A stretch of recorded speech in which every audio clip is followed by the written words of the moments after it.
Hi everyone, welcome. I want to say thank you so much for joining me. I am here, not physically, but here virtually with my colleague Matt Linaker. Hi Matt. Meredith.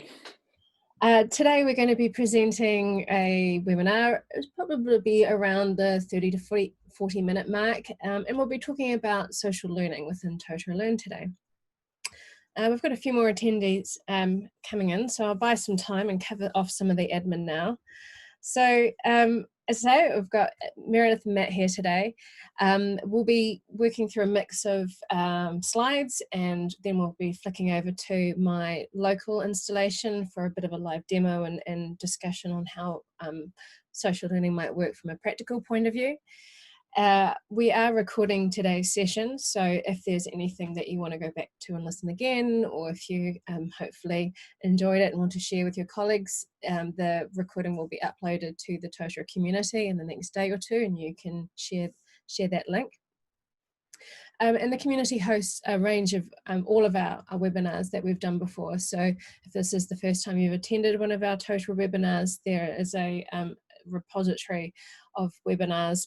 Should you pine for the sound of my voice or Matt's voice after the session, you can go back and listen to a range of presentations from ourselves, as well as a range of other Totara staff and Totara users and subscribers.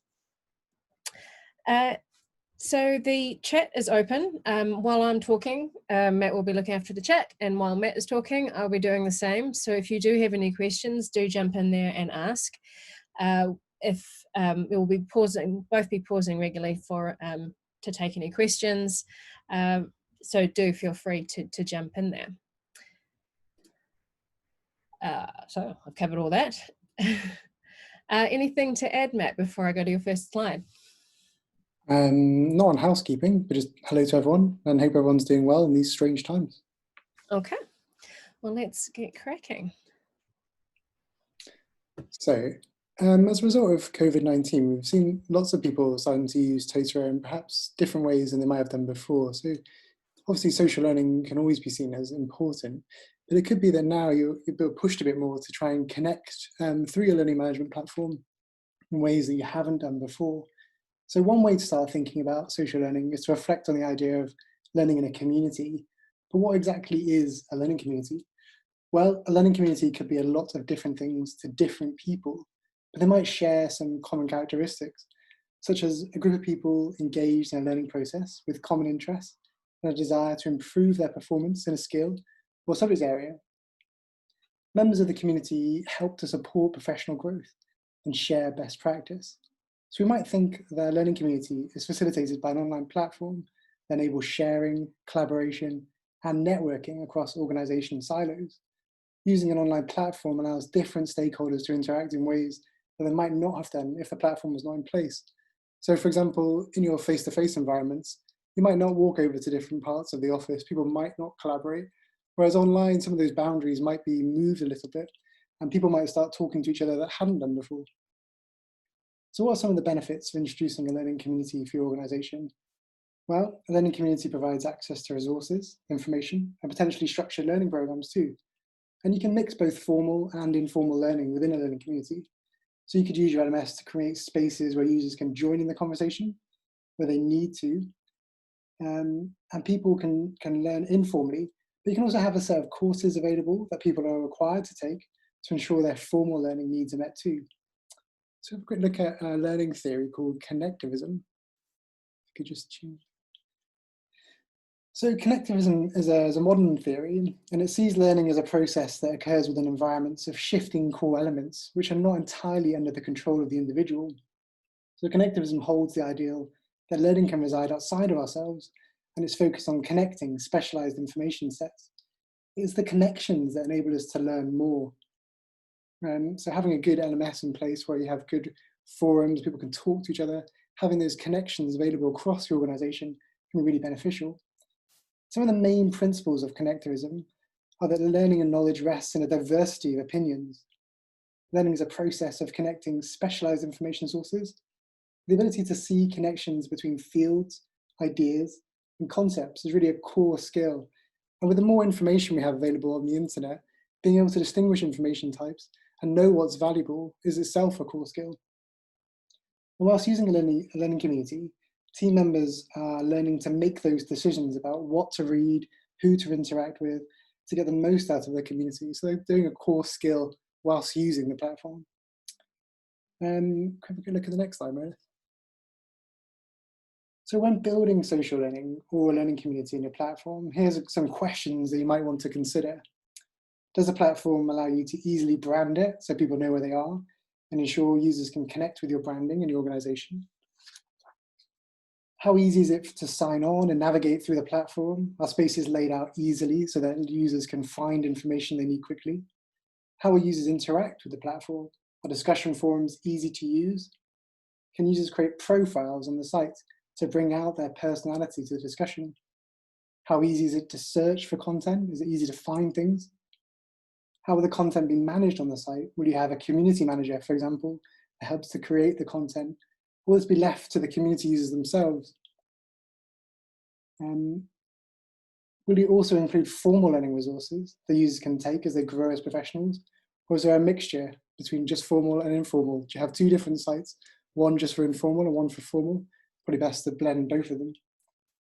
And can you report on what's happening in the community to be able to offer more support to your users?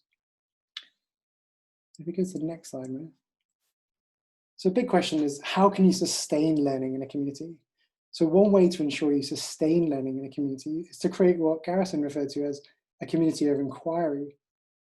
So this combines cognitive, social, and community management presence to create meaningful learning outcomes.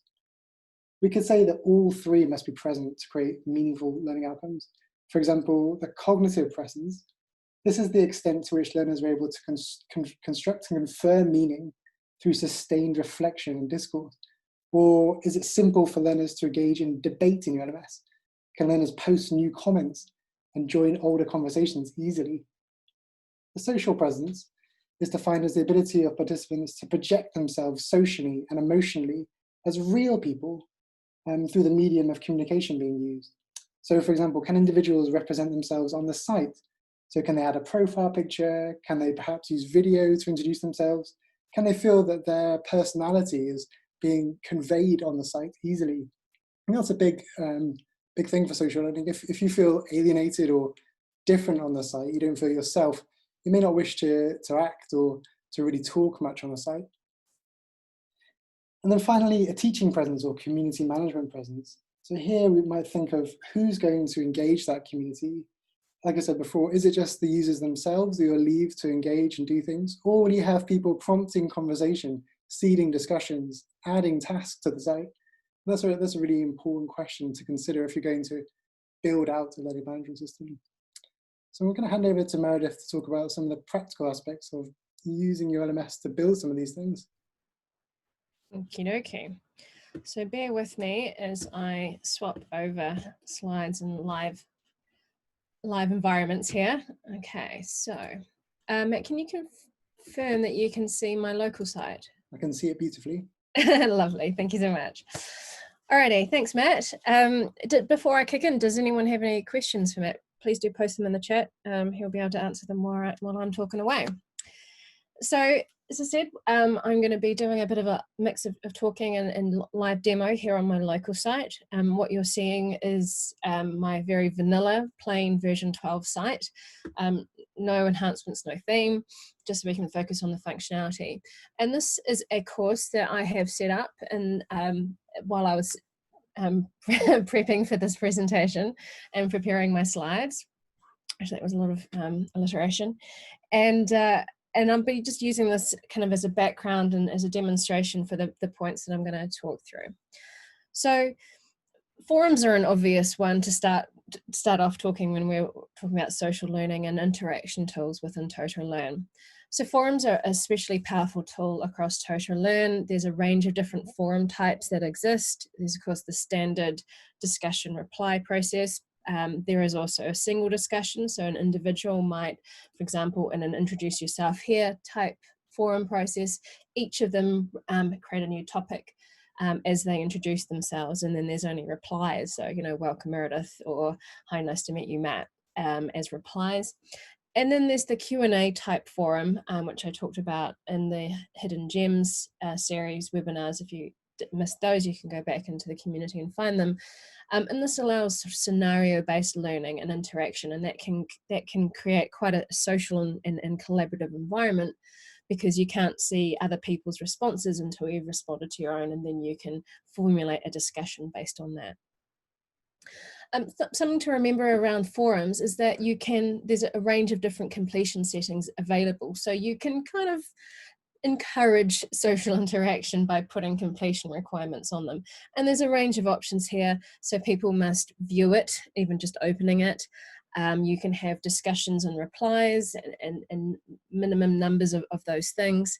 So you can create some quite complicated, or at least detailed, completion requirements around forums. And of course, you can have a graded forum or a rating forum. So you can create a custom role, maybe use a scale and that you've created yourself.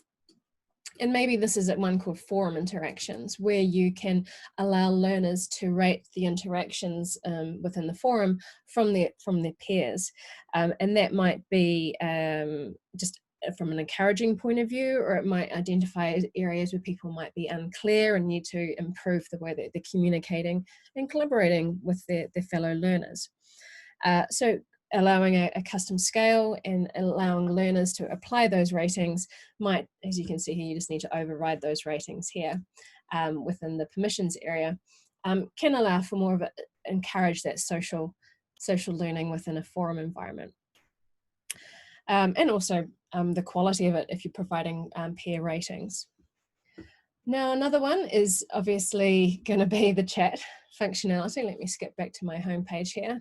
And the great thing about the chat tool within Totara Learn is that you can have both scheduled and ad hoc discussions. So for example, here you might have a weekly or a daily catch up where your subject matter expert or a trainer joins chat at a certain time. And of course you can communicate that within the course page using either a label, or in this case, I've just shown the description of the chat on the page. If I go into my edit settings, you can see I've just edited that as description and then selected this little option here. And it can be a great way of communicating requirements or expectations for learners within your course and particular activities. With the chat tool, you can of course save that chat log and allow learners to catch up with conversations they might have missed for whatever reason. And what I've added here is a HTML block and had a link directly to that chat. And this is one of the ongoing open chats. So it's a live chat. So if someone is in your course, they can immediately and quickly jump into that chat. A nice encouraging big fat HTML image-based chat here, and they can jump straightly into that chat and connect with any learners that happen to be online. Fortunately, you can see them all by myself. Sad face. Okay. Any questions so far, Matt? No one's asked any questions yet, but if you do have any questions at all, just throw them into the chat or put them in the Q&A and we'll stop and answer them. Yeah. Nothing too small. Busy, guys. Next, I want to talk about seminar and choice. So of course, whether virtual or face-to-face, seminars are naturally very social. But within courses, you might not have the traditional instructor-led training. You might create virtual sessions within your environment here, using the seminar tool for learners to connect online at the same time. And you might hear, like in the case here, we've got rather than using the group-based, traditional group-based functionality within Totara Learn, you can use the room functionality to communicate the different rooms or areas for different types of learners. This applies to groups of learners, or maybe different project groups or areas of interest. And you could have concurrent sessions, online sessions running where the trainers dip in and out. You just make sure that your web conferencing software will allow multiple hosts to roll over, or for these sessions to start without a host necessarily present. And this might be to address different projects or different groups, or maybe different learning needs or interests, or even languages. A seminar doesn't have to be that in traditional layer of or the way that you manage seminars. Another thing is that you can also, sorry, I've lost my place here. Oh yes, you can use the room here, or you can use assets to show whether it's for a particular project or there's a particular trainer, and you might allow learners to jump in and out of different sessions that run concurrently and talk about different subjects at the same time.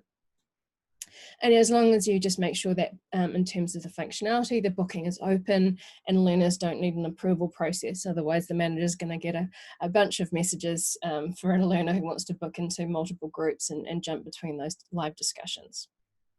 If you want a little bit more about virtual training within Totara Learn, Matt and I did another a duet week before last on virtual training. That webinar again was recorded, and if Matt's got a hand free, he might then stick the link into the chat if you're interested in catching up on that session if you weren't there. Now, there's also the choice activity. It's a bit of an underrated activity, I think, choice. I mean, it's traditionally used as an engagement tool, but it can be more collaborative than that. So for example, here I've created a choice where an individual chooses their group. And it might be choosing what group or what area they want to focus on. It might be indicating an area of interest, and you might have more of a democracy within your learning environment. So if you want to focus on a particular feature or have a revision session on a particular subject, you can get your learners in there to kind of vote using the choice system and kind of collaborate together and as a group come to some decision. It also can be to collect opinions or really just how people are feeling. So at the moment, it's not always a great day for everyone. We have good days and bad days, and maybe you could use the chat tool to get people to communicate how they're feeling on any given point and share how everyone's feeling and join together to say, you know, maybe I could do with someone reaching out and contacting me. And you can use the choice tool and configure it so people can update their choices.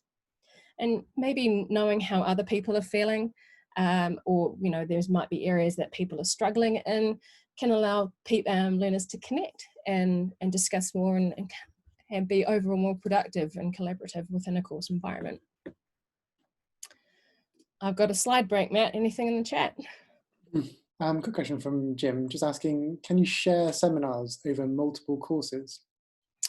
No, you can't.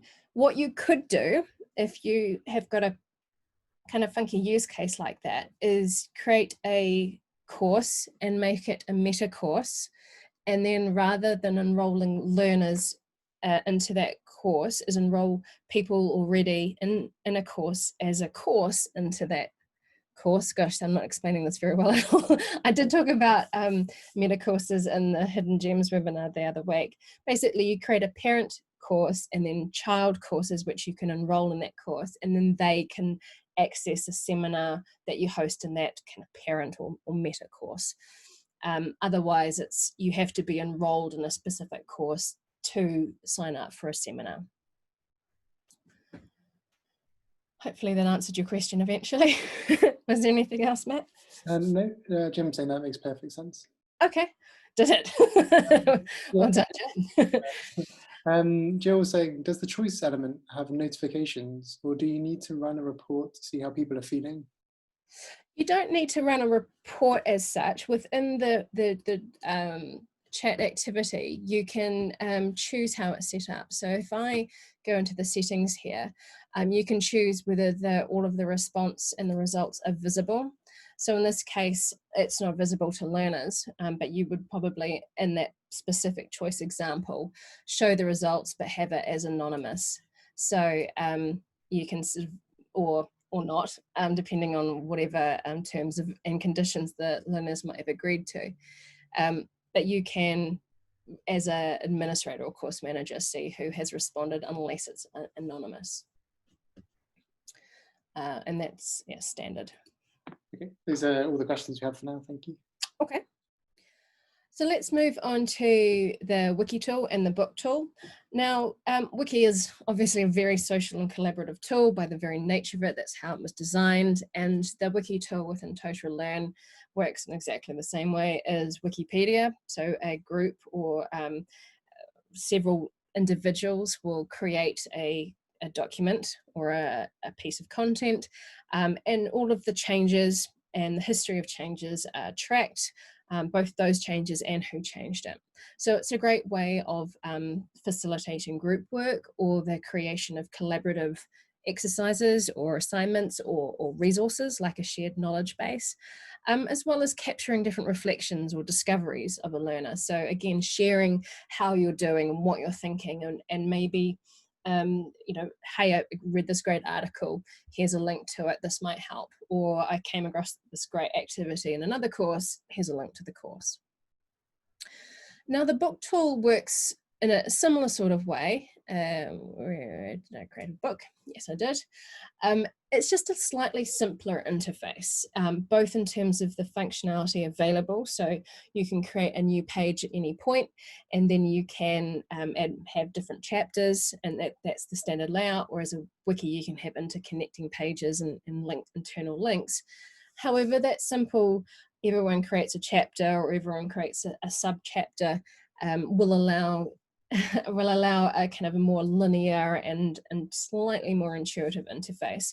The wiki is kind of an advanced tool, but you know, you can go through the Totara Academy training and know how to use it within a few minutes. But if you want a fairly basic collaborative document or knowledge base, the book activity is a great way of doing that.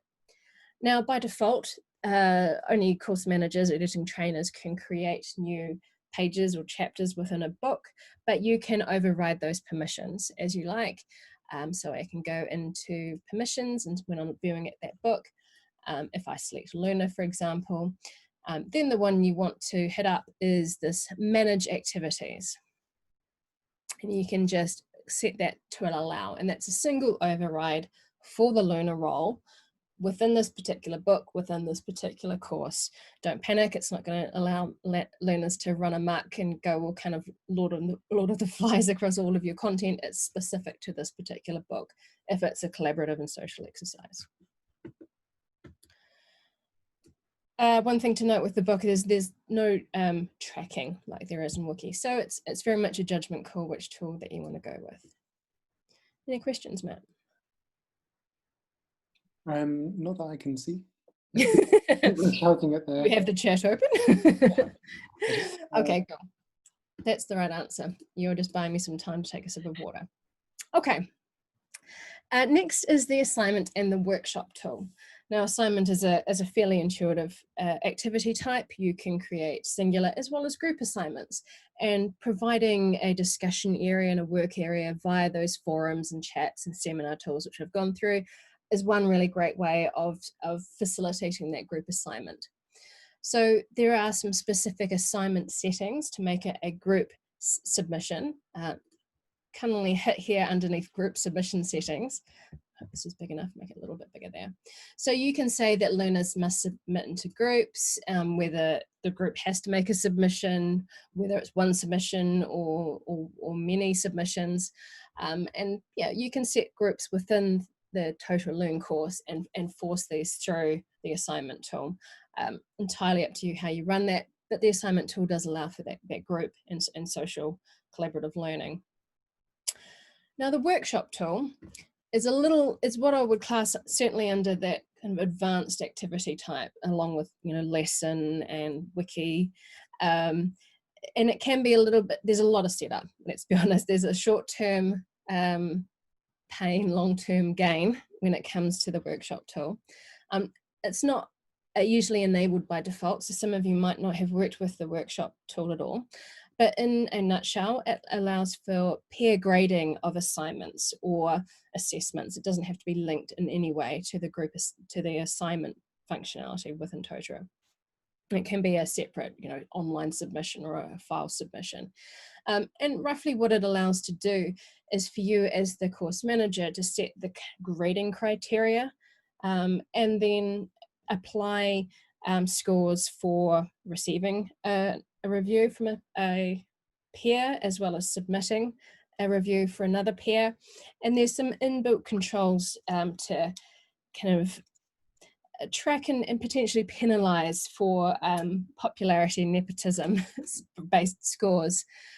So you can make sure that you can identify any outliers in particular schools. If one individual who's otherwise scored really great from their peers gets one really poor mark, there might be something a little fishy going on, and then potentially you can apply a penalty to that individual's results.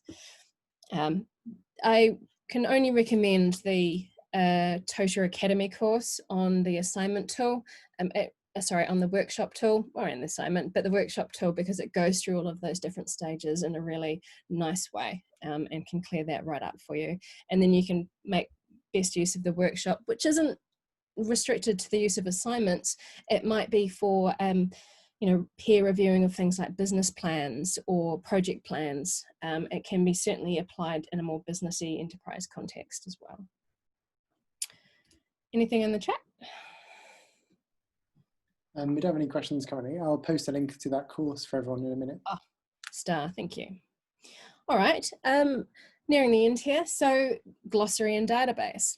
And you can see here that I have created an example glossary here called the definition of terms.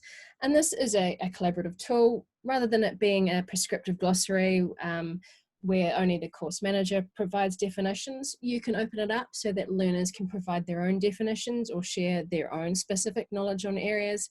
And you can enable, again, ratings by peers for peers within a glossary. So it can be iterative. So users can get feedback from their fellow learners to improve any definitions that they may have had within the glossary tool. And actually the same applies to the database. And the benefit of both of these tools is that not only are they collaborative and iterative, so they can always be improved, they are also searchable, which means they're excellent for doing things like creating knowledge banks or building or sharing reusable resources. The other super neat thing with the glossary tool, and I'm a big fan of this, and you can see it within the Totara community, is the use of the random glossary block. And what that allows you to do is to add a block on your site, which will randomly select, or in order that you specify, a glossary entry to be displayed within this block and rotating on a given cycle. So let's say every day you have a glossary definition posted here. Remembering the glossary doesn't have to be about term and definition. It could be tip of the day, like we see on the community. It could be interesting insights. It's entirely up to you how you leverage that term and definition or item and text type functionality of the glossary tool. Again, you might change the default permissions on that and allow learners to put their own glossary in outside of definition of terms or something more formal, and it might be team tips or ideas, maybe about working from home or completing the course on time or time management, whatever you like, and build that kind of social repository of knowledge and feelings. So it's all very well to create all of these activities in learning in learning design and development. If they build it, they will come, doesn't always apply. So you need to try and encourage learners to engage with these tools. And there's a couple of ways that you might do that. One of them might be through the use of badging. So you can create badges and within your course or at the site level, and perhaps use the manual issue functionality to recognize valuable and productive and constructive social interactions within maybe the forum or the wiki, and you can award those manually. And you can encourage your learners to share those badges on their profile. And that might just be to kind of bragging rights, or it might be so individuals identify other learners that have a particular level of expertise or are just generally nice guys to work with or learn from. But you also might leverage competitive spirit with those badges and try and encourage other learners to also engage in a social and constructive manner. Or you might be just to show shared interests. So you can create social courses. and you might use the course request functionality for that. In fact, why don't I, there we go, it's all here, encouraging interaction. So you could use the course request functionality and have learners create their own social courses. Maybe they're more formal and communities of practice, or maybe they're just about mountain biking or honey badgers or whatever you like. And again, you can change those default permissions, so the learners in those requested courses allow them to build their own quizzes and forums, and even issue their own badges within the course request. The other thing that I recommend is adding the recent activity block to any courses, and that means that every time a learner logs into their course, they can see all of the activity that's happened in that course since they last logged in. I mean, they can jump straight to the latest forum post, or jump straight into a chat that's active, or review a glossary entry or a database entry. And it can stop that kind of floundering at the time to see, you know, what's new, what's next. And that's particularly important in a really busy, socially encouraged social course. So it means that people know exactly where they need to go to engage with their learners. Now, I've mentioned this all the way through. You'd think I'd be getting paid for this or something, but the Totara Academy is a great way of learning how to use some of these tools. And there's a range of courses on there, including Wiki and Glossary, assignment and workshop, and social tools. There is one on the database as well. I just couldn't capture it in the same screenshot, but it is there. So do get stuck into those courses. They do have a wealth of information there for you. So that's it in terms of my slides and demo, but are there any questions? If you do have any questions at all, feel free to throw them in the chat now or the Q&A. I'll even open up the chat. I won't just rely on you to read them all out for me like some sort of diva. Anybody? Bugler? Playing the call. Oh, Jill, thank you so much. Well, we love to have you. There's a few names that I'm seeing popping up regularly. We need to issue some badges to these regular attendees, Matt. Well, if there are any questions, we'll stay online for a little bit longer. Otherwise, thank you so much for joining Matt and I. It's been a pleasure to speak with you. And thank you, Matt. I was enthralled, in fact, with what you were saying. It's a very strange time as well, though. So if people are sort of stepping into the role of doing more sort of informal learning with their population or their learning community, then yeah, feel free to get in touch with the community team as well, Meredith, and we can answer any questions you might have about how to do that or different ways you might be taking things forward. Feel free to experiment as well. Of course. Oh yes, these sessions are recorded, and once we've pruned down all of the audio checks at the start, we'll upload it on the community. And there should be an automated email that comes out to you to let you know that that's available. Isn't that right, Matt? You get a generic one that just points you to the webinars on demand, and if you just type in social, for example, it will come up and you'll be able to find it there. We try and do it within sort of 12 hours or so. Amy's got a question for you, Meredith. What was the choice options? Oh gosh, I was just messing about, so now I'm feeling nervous. What were they? Great, I'm okay. Meh. I need some encouragement. I could do with some extra support. There we go. You can configure those though. That was just me thinking about how perhaps I was feeling at the time, but you can configure all of those options. They can display horizontally or they can display vertically, depending on how you like them. So mess, not an out of the box option. It's not a standard option within Totara Learn. Not at this point anyway. Maybe we could raise an enhancement request. Oh, how would you create them? All right, well, I can go in now. So when you are in your course page, turn editing on, you go add an activity or resource, and then you select choice. And this is the page that you would see. So I've given it a name. There's the description, which I chose to show on the front page. And down here, this is under your options. So you've got a few options around your options. You can actually limit the number of people that can respond in that way. More applicable if you're getting people to vote for something, excuse me, or to join a group or project team.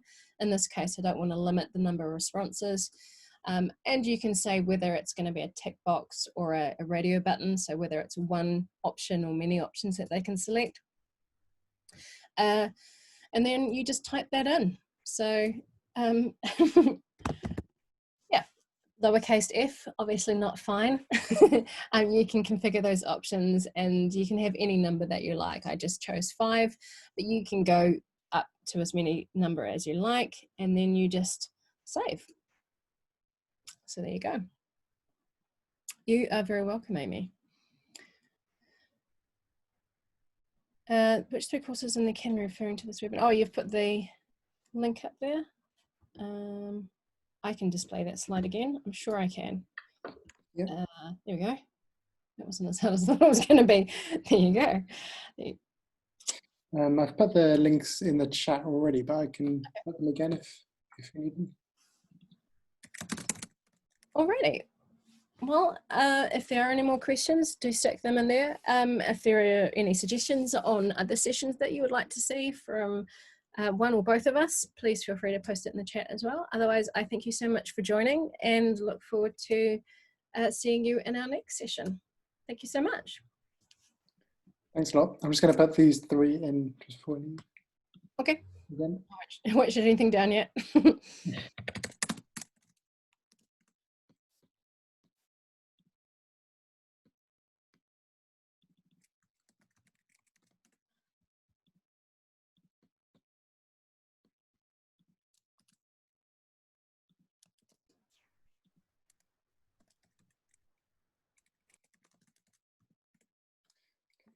There we go. If anyone needs anything else, feel free to just post in the community. We'll give you any information you require. Thanks lots for everyone for coming today. Thank you, everyone. Enjoy the rest of your day.